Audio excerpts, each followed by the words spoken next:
Hi, Lane. How you doing? Yeah, good choice. Yeah.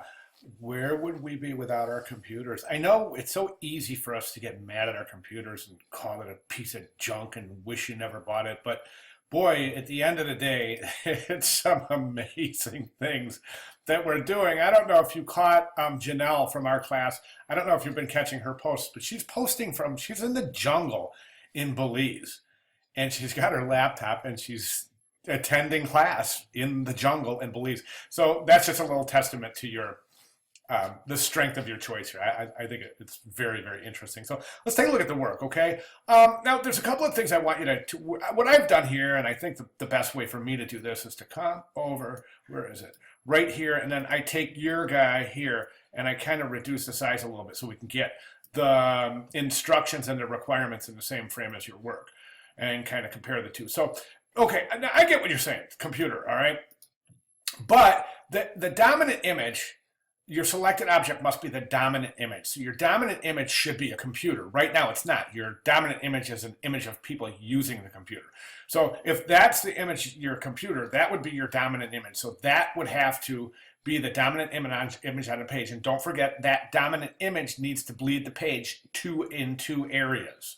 Okay, so keep that in mind. It can be as big as you want it to be, but it should be the main object, focal point, as it were. Um, then you have this as your picture of your image in use. That's good. I would remove the frames. You don't need those frames out on the outside of that image. Then your poster must include one image of the results. So how do you show an image of the results of a computer?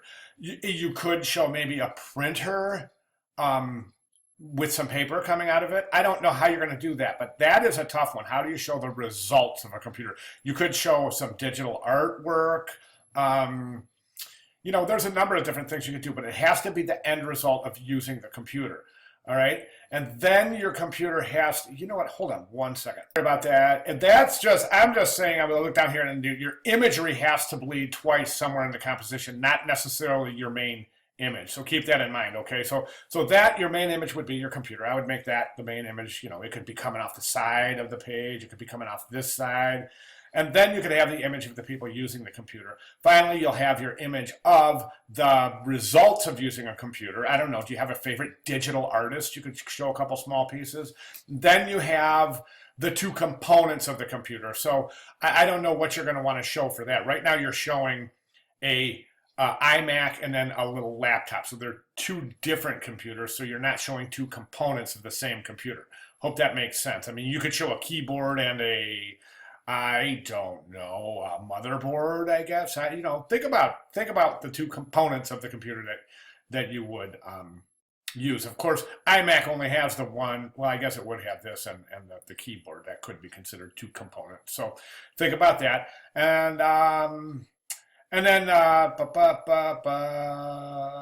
your post must include one paragraph as text that describes the our object artifact, what it means to you. So good job there. And then you've included this. You got your design in everyday life. And so those are the requirements. But I just kind of want to go through the your layout right now. Right, a couple of things going on in your layout. Okay, so let's take a look at this. And your arrows. You're using arrows in your typographic composition. I think it's a fantastic idea to create this typographic composition to head your page. Great idea, good hierarchy, good thinking.